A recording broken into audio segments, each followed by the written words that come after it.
Hey, hi, how are ya? Do you need cake? I need cake. I, I love cake. So, I'm going to make some high protein cake today. I've got a recipe here, but of course, I'm going to change. I'm going to make it my own. I like to make things my own. So, I don't know. What is it? We'll just call it a high protein.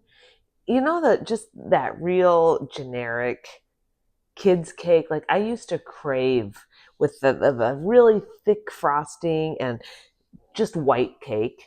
And um, it turns out when you eat better and take better care of yourself, you don't really crave the garbage like that.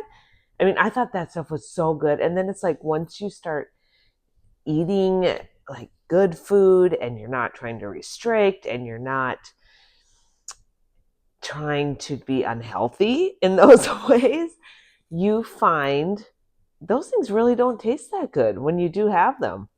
So, tip for the day: eat good, healthy, whole foods throughout the day, and then you won't be craving these garbage foods, but you will be craving this.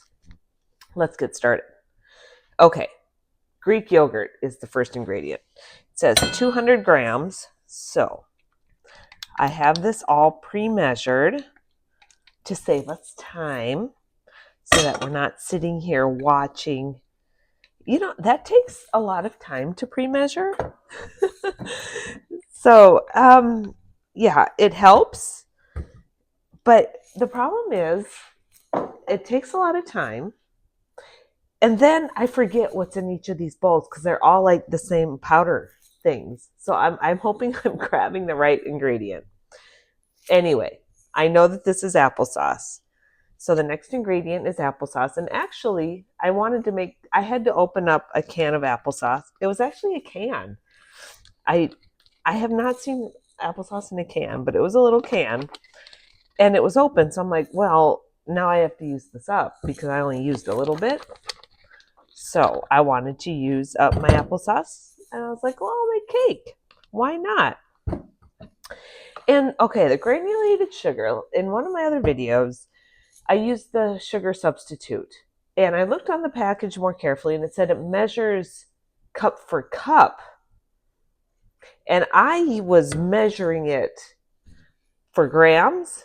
And I think that might have made a huge difference because it was so strong.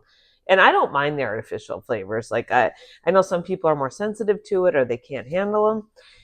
So what I did on this time, I measured out 70 grams of sugar. And then I put half back and I filled up the rest of the cup with um, basically a Splenda substitute. So we'll see if that makes a better, because it was just too much. It was just too much. And maybe that won't be enough, but that's okay because then we'll fix it with tons of frosting. All right, so it was 70 grams of sweetener. So I did about 35 of each, or 35. It turned out to be a third of a cup. Let's just say it's about 30 cups of sugar, and I used half and half and half. Who cares? Like, I'm giving you way too much for this. All right, vanilla. 1.5 teaspoons or so of vanilla. You know what? Let's do a little bit more. Why not? I'm just making this my own. And I'll eat it up. Like I said, if I mess it up, I don't care. I still eat it. And then now it has oat flour. Here's the oat flour. All it is oats that you have pulverized. You have blended up in a blender. Okay. And some protein. Once again, I always mix my proteins. So I'm going to have vanilla and caramel again, just because, I got to use up. This is 10 pounds. When I find a deal, I'm going to stick with it. So I'm going to use 1 scoop of the whey and 1 scoop of the casein, 1 scoop of caramel, and 1 scoop of the vanilla. And what I also want to do, because I opened this too, is I had some pudding left, some pudding mix. So I'm like, I want to put some pudding in there. So I reduced the amount of coconut flour And I might have to put some milk in it, or we'll see, because that's pudding mix. That's a vanilla pudding mix in there. And here's the coconut flour. Now I have not done a lot of baking with coconut flour, so we'll see, because you can't do that.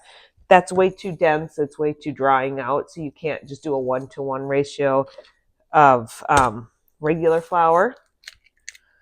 And we'll have 2 eggs. All right, I'm just going to mix up the eggs a little bit in here. And, I was so worried I wouldn't find eggs. Because, all the chickens and all the things. And they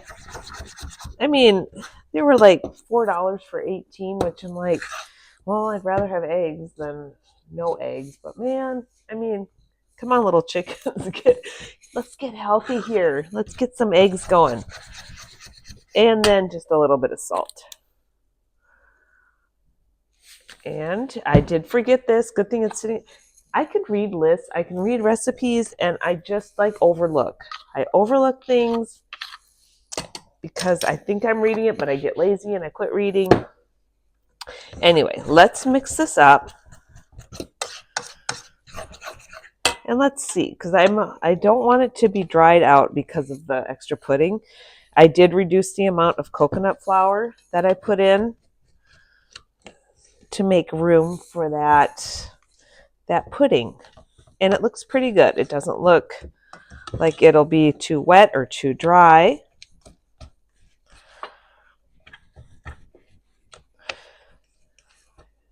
And I have not made a protein cake before. So I'm interested to see how a protein cake tastes, and we'll make a little frosting too. You can't have cake without frosting. So I'm just going to use this 8-inch square pan here. And it does say it has to cook for about 30 to 40 minutes. But I think my pan might be a little bit bigger than what was used originally. So we'll have to see about that. Okay. I have it all in my little pan here, and I'm going to stick it into my toaster oven. And while we do that, let us make our frosting too. Okay, it's frosting time. It's frosting time. Okay, so it starts out, it's very easy. Greek yogurt, 130 grams of Greek yogurt. And then I'm going to put in some vanilla, sugar-free pudding mix. This is about 10 grams or so. And it said a tablespoon of sweetener. So since it's I'm just going to use this because a tablespoon isn't too much, so I don't feel like it would be strong and overwhelming, as I was saying for the other ones. And, I want to add a little bit of vanilla. I think vanilla would taste good in that. I might be wrong, but I don't think I am. I don't want to be wrong. So mix it up. This is very thick. Let's just keep going. I don't know. Just kind of mix it up.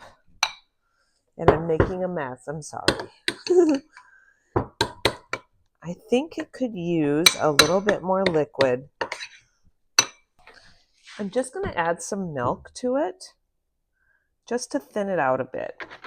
Now, obviously, if it's frosting, I don't want it too thin. But holy moly, it's pretty darn thick. And it's kind of that chunky, in the pudding, it's almost like coagulated chunky. It's not like a smooth thick, if that makes sense. It looks like I'm eating pudding. I don't want pudding necessarily on my cake. Maybe some people do. Probably not terrible. But I just want it a little smoother, not quite so stiff.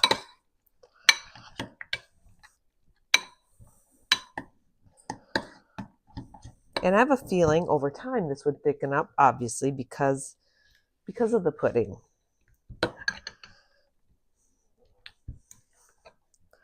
So we'll just get this all mixed up here and wait for our cake with high anticipation.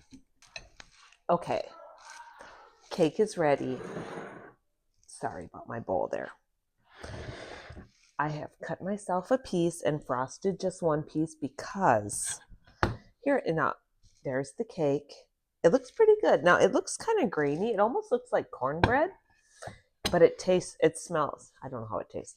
It smells so good. Like, you can really smell that vanilla flavor in it. Like, it's just, like it smells like it should taste good. Now, it is kind of dense. Now, cake is supposed to be kind of light and fluffy. I can tell it is fairly dense, but I don't mind dense. I do dense well. Um, but it's soft. It's not dry. And I think that is more important than soft and fluffy. That dried out is just no. So I've got my frosting and I just frosted one because I'm eager to try this and my cake is hot, so I didn't want to put frosting on the whole thing. Who cares? Let's give it a try.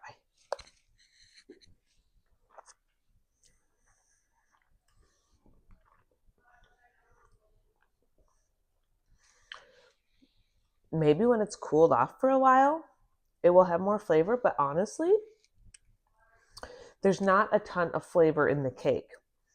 I thought it would, the way it smells, you'd think that it would have a lot of vanilla, a lot of, that white cake. And it is just kind of a generic, almost, I mean, you can taste like the applesauce. You can taste, it's just like a generic cake mix. Like you would add something to it. But it's not bad. And I want to see how it tastes once it's cooled off. But definitely not nasty. But I think, or even adding a pudding mix that has more flavor to it, or more of the pudding mix, it just doesn't have a lot of its own distinct flavor. But it is good. So I hope you'll try it, and I hope I didn't just like ruin it for you.